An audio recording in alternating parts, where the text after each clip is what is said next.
on our journey. Which we're getting ready.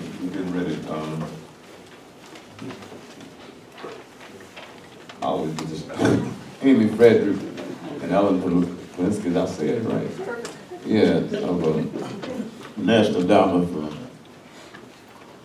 for the Managers. We worked with them for the last year, and they have just been super, you know, above and beyond making everything come together. It's been so many people. I could stand here all day and talk about people, just the little people that have called me and said, I have a photo, this, and that. It's been wonderful. It's been just great. And I want to say one more thing, and then we're going to start. I want to say that don't forget that the festival is just getting started. This evening, 6 o'clock, we're going to start with Sound and Joy, and there's some wonderful ladies singing. We're going to come down there, and if you like to just move a little bit and listen to some jazz, blue groove jazz, it's going to be on. And then I'm going to have a little birthday party in the park. Have some music on, you know, we're just going to mingle, celebrate, have a good time, and then tomorrow it all gets started again at 11 o'clock. Once again at the renaming of the school. So we just have a glorious time, you know. So, but right now I want to bring up a gentleman that I've met here in the last year, and I want to get this right, the diversity officer, is that right? At Center College, and we are doing some things, and we're working on some things. We've met every Thursday for about the last 3 or 4 weeks, or last month or so, working on some things for Danville and the community. And I want you to put your hands together because this gentleman is moved. He's been here a year. When I first met him, he said, "Is anybody, any black people in Danville?"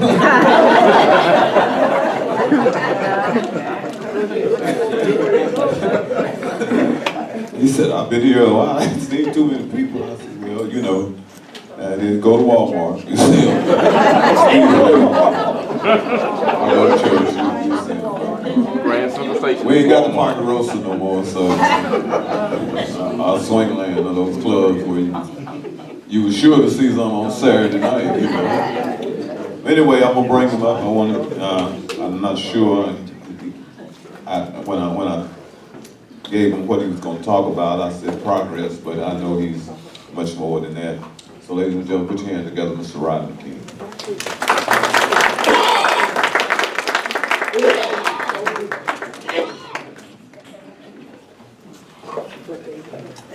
Hello, for those of you who don't know me, I'm Rodmon King.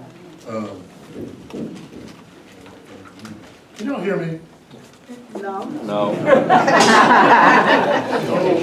you hear me now?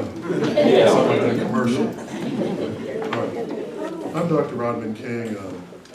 As James Atkins has reminded me on several occasions, I am his younger, yet less handsome replacement at Center College. I'm sure about the one, not sure about the other. But I want to talk just briefly with you today, maybe answer some questions, and speak with you about some work that I'm hoping that this community is willing to undertake.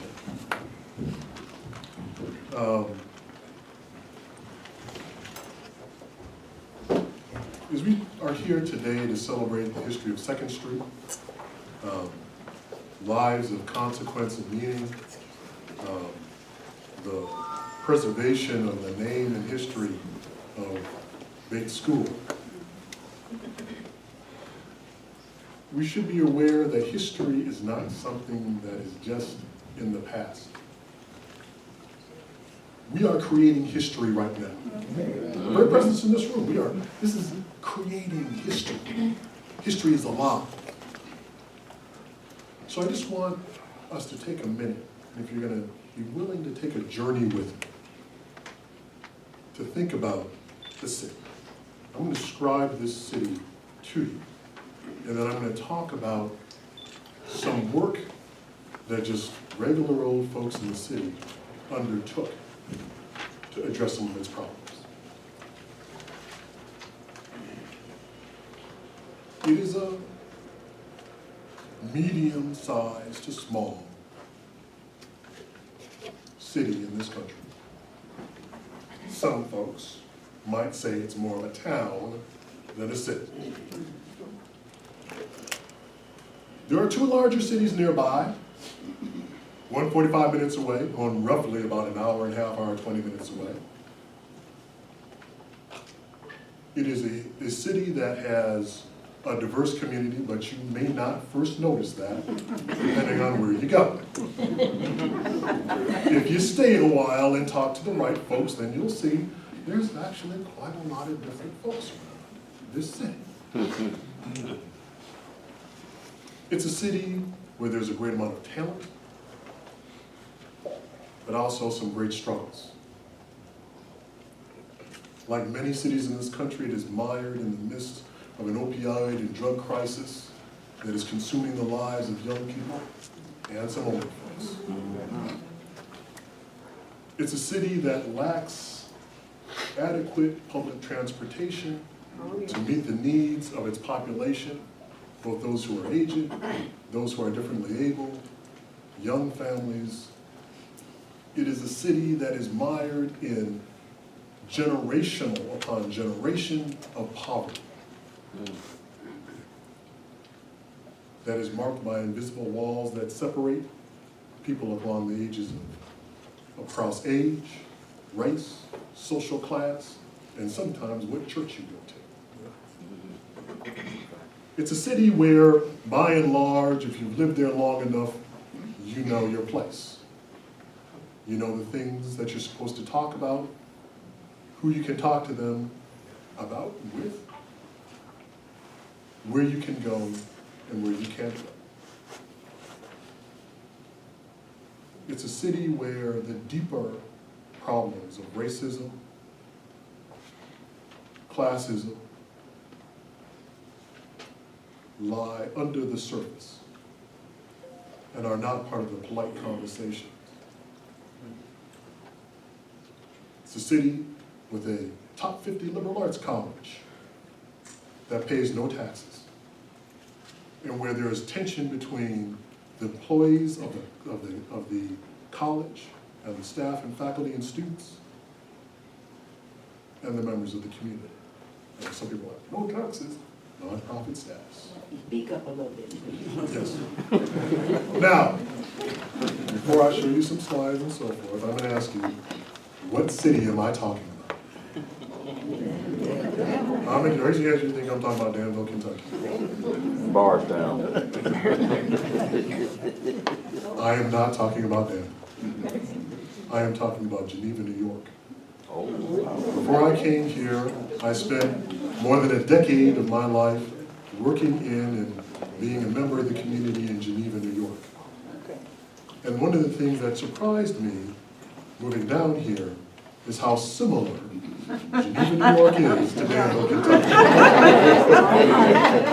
So people come to me like they're thinking I'm from New York, they're like, how are you doing? I'm like, everything's fine, it's warmer. It's snow.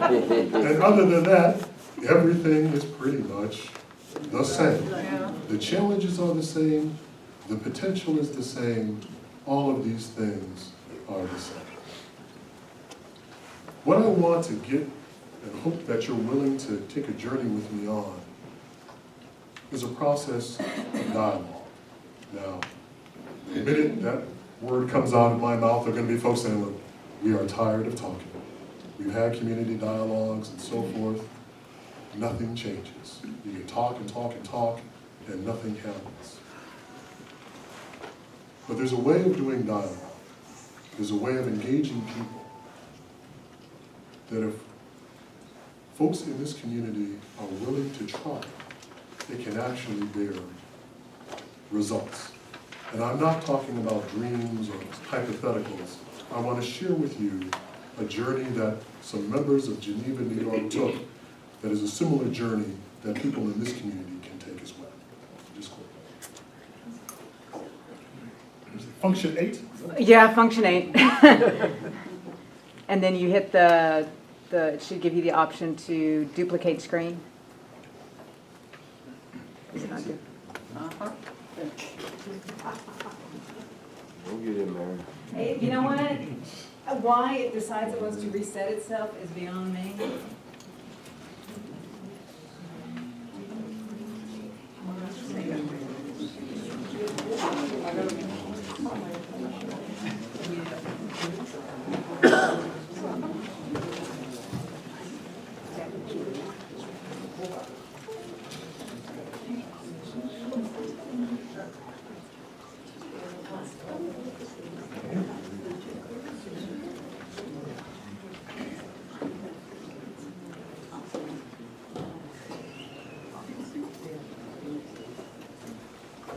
Tools for Social Change. I didn't come up with the name. Some folks got together and came up with this name. In the fall of 2014,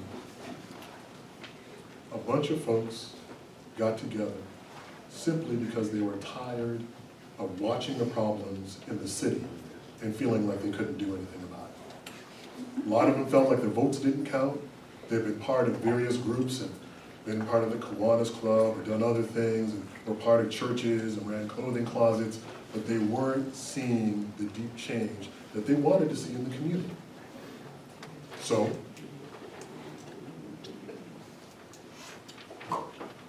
a group of folks said, we're just gonna put some flyers out and invite people to come and meet in a space with the idea that if we got folks together, we could actually address some deep problems and maybe make some change in the community. Now, this might sound familiar. People have talked about, had community dialogues here and everything else. The difference was that the way that they wanted to do the dialogues, the way they wanted to engage people was different. This is a picture, and you can see me in the back with my big old head back there, light shining on me. This is the picture after the very first meeting. You have in this picture a cross-section of various populations in Geneva, New York. You've got white folks that are part of the Republican Party. You've got black folks who have lived and worked in Geneva forever. You've got young folks, you've got old folks, you've got students, you've got all different cross-sections of folks together. They started meeting in the fall with this intention. If you could get people into a space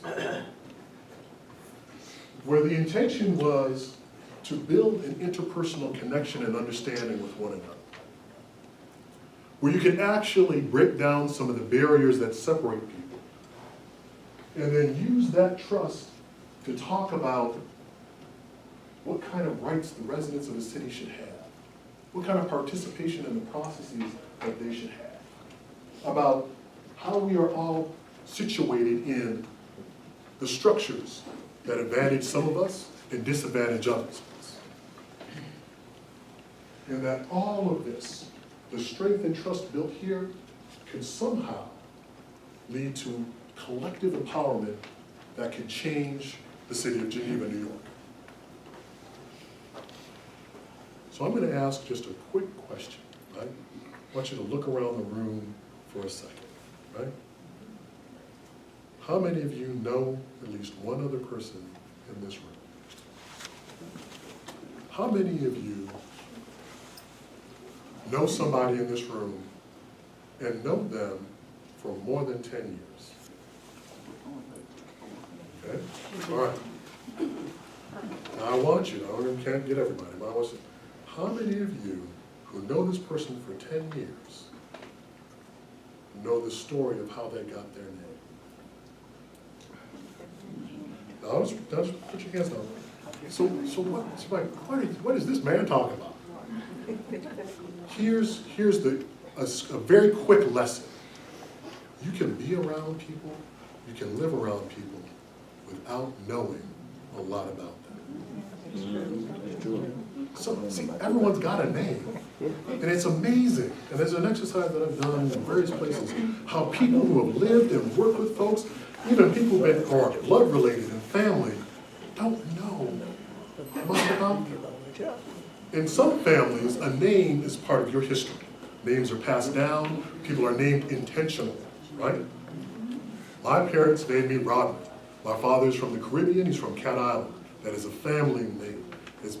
My name means the person who lives at the crossroads. Why did they name me that?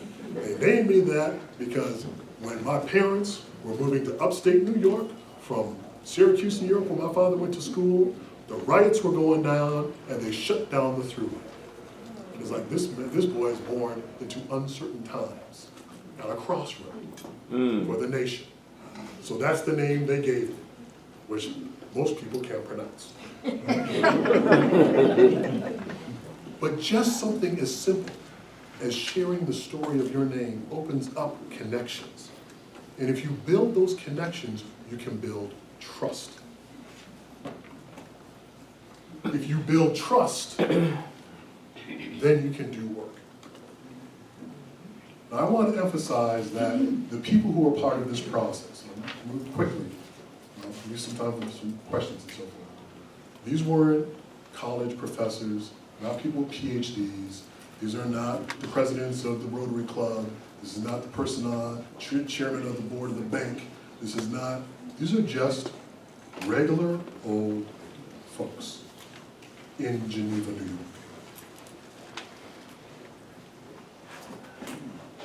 Started meeting every week.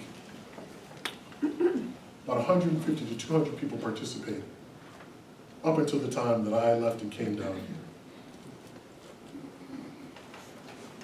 I gathered some data just to document the process, but every week, people got together in this church to work on the problems that Geneva had. And the majority of them, as you can see, were long-term residents. You had some college students, you had some students from the high school. The oldest participant was 88 years old. The youngest person was 8 years old. Now, what did these folks do? Now, I left Geneva, and came to Danville November of 2015. So from October of 2014 to November, the first half of November 2015, this is what they got done. I'll move past the stories here just for the sake of time. They formed working groups. One of the things that the people, and through conversation and talking and sharing their stories and coming to know about one another's lives, they did feel like there was adequate representation on the school council, on the school board, and law enforcement, and everywhere else. In the history of Geneva, there had only been one person of color elected to the city commission, ever. They formed a political representation committee run by folks that really had never run a political campaign. In November of 2015, they elected the first at-large candidate of color in Geneva, New York. He won every single district of the city on a political campaign that was run by people with no political experience.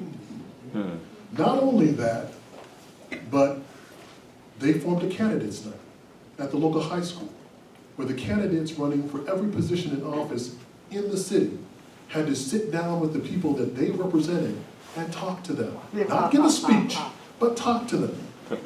And every single candidate showed up because they got in front of it, got on the newspaper or radio, and said, shame on you if you don't come. Now, these are not the people that were running the Republican Party or the Democratic Party or part of any of that. These are just, again, common folks living their lives who wanted to see something different for their city. Food justice. Just like Danville, Kentucky, Geneva, New York is surrounded by farms. Every year, at the end of the harvest season, the farmers plowed the remaining crops under the ground. They got together, they gleaned that food, and distributed it to the community. Just recently, in the last visit I had, they bought a food truck to go and distribute food around the neighborhoods with its own refrigeration system, without money from the county, the state, or anybody else. They started a program in the local high school. The young people did, without help of the adults, in the detention room and the in-school suspension room where the police officers are, with all the roughnecks in the school, to create a process of dialogue where those kids then did a program on police violence for the police that they organized themselves. The comprehensive plan for the city, which is usually done behind closed doors, they reclaimed that process and made it public. Where now, that process, which is ongoing now, is being done through forums in the community where the community members are actually making that comprehensive plan themselves, where it's going to meet the needs of the community. Here are the flyers that they put up for the candidates tonight and turn out the vote. This is the young man that they elected, Mark Brown. Mark works for the power company in upstate New York, sort of like Kentucky Utilities.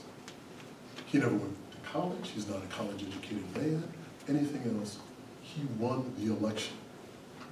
And people worked on his campaign and reclaimed part of that process. Talk just doesn't have to be talk. If people are willing to engage with one another and begin a process of dialogue that is about not only personal transformation and understanding, the sharing of our histories and stories beyond just our names, but of our experiences here, and to actually look at the deeper problems in Danville, more than this can be achieved.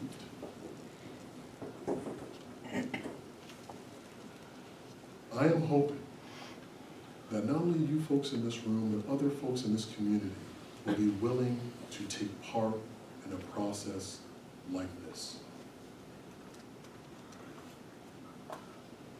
The rich history of Danville, the rich history of this community is alive. The future of it depends on the individuals, the residents in this community, taking the steps and commitment to make sure the future is not like the past. We live in times now where we are about as separated as a nation as we can possibly be. And if you think things like lynchings and violence are things of the past, they are not. But we don't have to let our community be swayed by the tides and eddies and things that are going on the national level.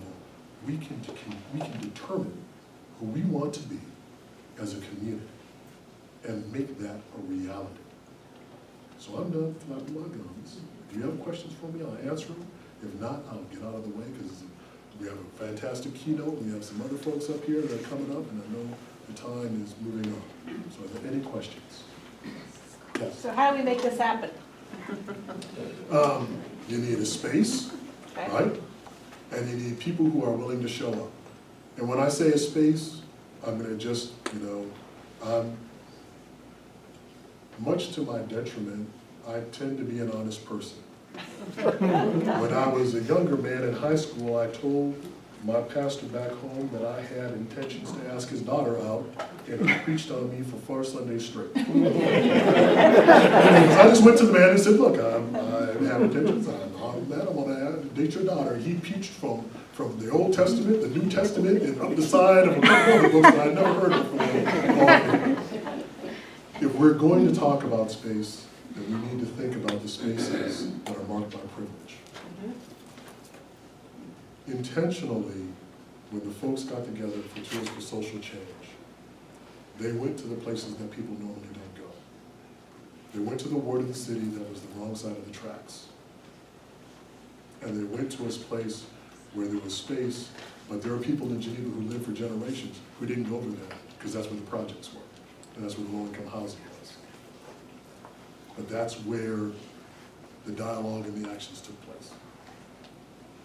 So if we're thinking about space, we need to be thinking about a space that is going to be open to all people and not marked by center college privilege, socioeconomic privilege, racial privilege, or anything else. Beyond that, it takes a willingness for folks to actually commit to doing it. So people came out every Tuesday for an entire year, and the fruits of their labors are seen there. If you want to see what they're doing now, go on Facebook, Tools for Social Change Geneva, and you can see all the work that they're doing there. And on that note, I'm actually going to ask you to step aside because we have the Sleet Sisters. If anybody has questions for me, I'll be around here. Please, I would love to talk to you. Thank you. All right.